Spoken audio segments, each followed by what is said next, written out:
At the start of the movie, William Foster is stuck in a traffic jam on his way to meet his ex-wife Beth and attend his daughter Adele's birthday. Foster is an engineer, recently laid off in the early 1990s recession. Tired of waiting for so long, he decides to walk all the way home and leaves his car behind in the traffic. Foster arrives at a phone booth and repeatedly calls Beth, but soon runs out of change. Meanwhile, back in the traffic jam, other people start to get angry since Foster's abandoned car is in their way. Police Sergeant Martin Prendergast happens to be stuck there as well, so he helps move Foster's car off the road. It's Prendergast's last day before retirement. Having no change, Foster goes to a convenience store and attempts to break a dollar bill for more phone calls. However, the Korean owner refuses and demands Foster make a purchase instead so he can have the remaining change. The latter reluctantly gets a can of soda and places it on the counter. But when Foster realizes that the soda costs him 85 cents so he wouldn't have enough money to make phone calls, he starts to argue with the owner. Foster vents out that America has given so much money to Korea, but as an American citizen, he cannot even get change for a dollar bill. Hearing this, the enraged owner threatens Foster with a baseball bat. However, Foster seizes the bat and destroys overpriced items on the shelf, scolding the owner for his unreasonably high prices. He justifies that he's just standing up for his rights as a consumer. Foster then pays for the drink before leaving with the bat. Meanwhile, at the police station, Prendergast gets pranked by his colleagues for his last day at work. Fellow police officer Sandra is sad that her work buddy is retiring. Elsewhere, while sitting with his drink and looking over the city through a hole in his shoe, Foster is approached by two gang members. They extort him with a knife and demand his briefcase as a toll for trespassing on their land. Irritated, Foster attacks with the bat, leaving both injured. He then takes the knife and storms out of the place. In the police station, Mr. Lee, the Korean store owner, reports to Prendergast about Foster's attack, but he can only describe Foster as some white guy with a white shirt and a tie, and that he took his baseball bat. As there were no injuries or theft of any kind, the police dismiss his case. In the next scene, the two gang members, along with their friends, pursue Foster in a car to kill him for what he did earlier. One of the gang members' girlfriend warns them not to do anything serious in broad daylight, but she just gets thrown out of the car. Meanwhile, Foster once again calls Beth and tells her that he's coming home to attend Adele's birthday party. Beth, however, doesn't want him to come and orders him to stay away from her and Adele.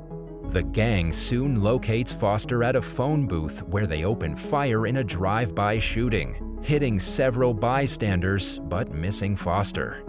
The driver then loses control and crashes the car, instantly killing almost everyone. In no time, chaos erupts in the scene, and everyone starts running away in fear. However, Foster casually walks towards the crash site, picks up a dropped gun, and shoots the only surviving gang member in the leg. He then picks up a gym bag full of weapons and leaves the scene while the girlfriend comes running over to find her boyfriend dead in the crash. Meanwhile, at her home, Beth calls over some policemen, asking for security from her husband, who's soon coming to visit her. When one of the officers questions Beth about Foster's background, she reveals that she's put him under a restraining order because of his rather violent nature. Back at the police station, Prendergast learns about the drive-by shooting when he interrogates the girlfriend from earlier. She gives him the exact description of a man that Mr. Lee had given. Next, Foster goes to a Whammy Burger fast food restaurant and orders breakfast. But since it's past 11:30 a.m., the girl at the counter refuses to serve breakfast and instead offers him to order lunch. Foster demands to speak with the manager, but the latter also tells him the same. He then gets mad and pulls out the gun from his bag. Other customers immediately become terrified and attempt to leave the place, but Foster threatens them to stay. He then accidentally fires into the ceiling, petrifying everybody. Foster soon changes his mind and orders lunch, but becomes further annoyed when the burger he's served does not resemble the advertisement displayed on a board. Enraged, he blames the manager for deceiving people and overcharging food items. Elsewhere, Prendergast and Sandra go to a restaurant for lunch, but they're soon interrupted when one of their colleagues, Nick, informs them about the Whammy Burger incident.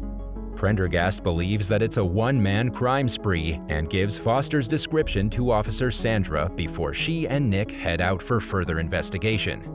In the next scene, Foster passes a bank where a man of color protests against a rejected loan application. The man calls out the bank for not giving him the loan as he isn't economically viable. Soon, police officers arrive and arrest him. Before leaving, he looks at Foster and tells him not to forget him. Foster awkwardly nods his head. He then stops by a gift shop to buy a birthday present for his daughter.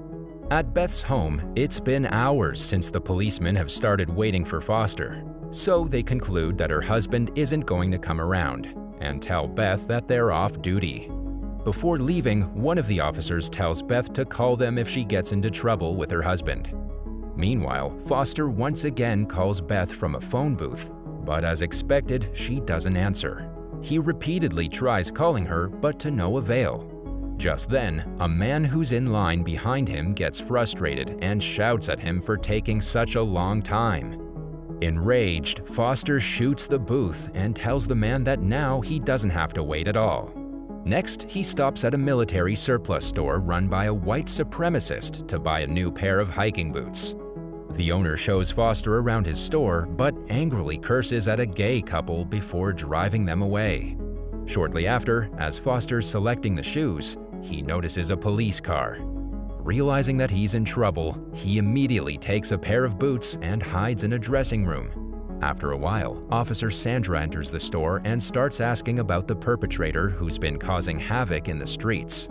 Luckily for Foster, the owner denies seeing any man wearing a white shirt and a tie.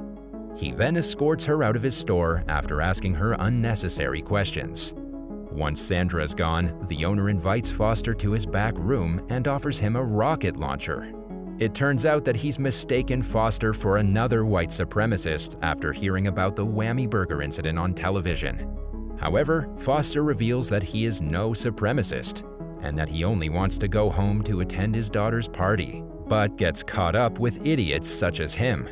When Foster expresses disgust for the store owner's homophobia, the latter pulls a gun and attempts to turn him over to the police. He then checks the gym bag and destroys the present Foster had bought for his daughter. Infuriated, Foster successfully wounds the owner with a knife and shoots him dead with a handgun. He then changes into his clothes and takes the rocket launcher, calling his ex-wife again before leaving. At the police station, Prendergast takes his theory about Foster to his superior, Captain Yardley, but is humiliated in front of several officers. The captain thinks that Prendergast is overanalyzing the case. Despite this, Prendergast is hopeful about his investigation, so he and Sandra go to the convenience store to trace the start of the crimes. Luckily, he realizes the abandoned car he moved earlier was nearby. He then tells Sandra to look up Foster's personalized license plate to get his address. Elsewhere, Foster is once again caught up in traffic. He furiously approaches a road repair crew and accuses them of doing unnecessary repairs to justify their accounts to the government. With help from a young boy who mistakenly believes Foster is acting in a movie scene, Foster fires the rocket launcher, blowing up the construction site. Meanwhile, Prendergast and Sandra's investigation leads them to Foster's mother's home. She explains that her son isn't a murderer, although he can be tough to handle sometimes. Prendergast asks her to elaborate, and the latter reveals that sometimes she feels like he wants to kill her. She then tells the officers about his marital background. On the other hand, Foster cuts through a golf course where some elderly golfers enjoy their time on their private land. One of the elderly men becomes angry at Foster's presence and curses at him. He also hits him with a golf ball. Enraged, Foster shoots the golfer's cart, causing it to roll into a nearby pond. He vents out that they could have a public park or a zoo on such a big land. Instead, the whole place is occupied just to satisfy the rich. Seeing his expensive cart roll away, the elderly man gets a heart attack and eventually dies. At Foster's home, Prendergast learns about the ex-wife and daughter Adele, but Foster's mother doesn't tell him where they live. She only gives Beth's full name, which could be a lead for the officers. After the golf incident, Foster walks through the yard of a plastic surgeon, scaring the groundskeeper, his wife, and children who are using their employer's pool in his absence. Surprisingly, the sight of the happy family causes Foster to become emotional, and he starts sharing his own family story with the groundskeeper. At the police station, Prendergast finally finds out Beth and Adele's current address. Elsewhere, Foster stops at one last phone booth to call Beth, where he accidentally reveals that he's nearby her house. Hearing this, Beth immediately flees with Adele. A while later, Foster reaches Beth's house, but she's already escaped with Adele. In the next scene, Foster watches old videos of his family and realizes that they may have gone to a nearby amusement park. So he readies to go there, but Prendergast and Sandra arrive before he can go after Beth. During the encounter, Foster shoots Sandra, injuring her, and flees the house. Adamant on catching the perpetrator, Prendergast goes after him. At the amusement park, Foster finally finds Beth and Adele. While the daughter is happy to see him, Beth is horrified. Foster pulls out a gun to restrain Beth and plays with his daughter. He then puts his gun down to caress Adele. Thankfully, Prendergast arrives at the scene and interrupts Foster's reunion. To keep him engaged, Prendergast shares about his family. He lost his daughter when she was just 2 years old, and his wife hasn't been normal ever since. He notes that everyone has a problem in their life, but that is no excuse for Foster's childish violence. When police sirens distract Foster, Beth kicks the gun away and Prendergast draws his revolver, demanding Foster give himself up.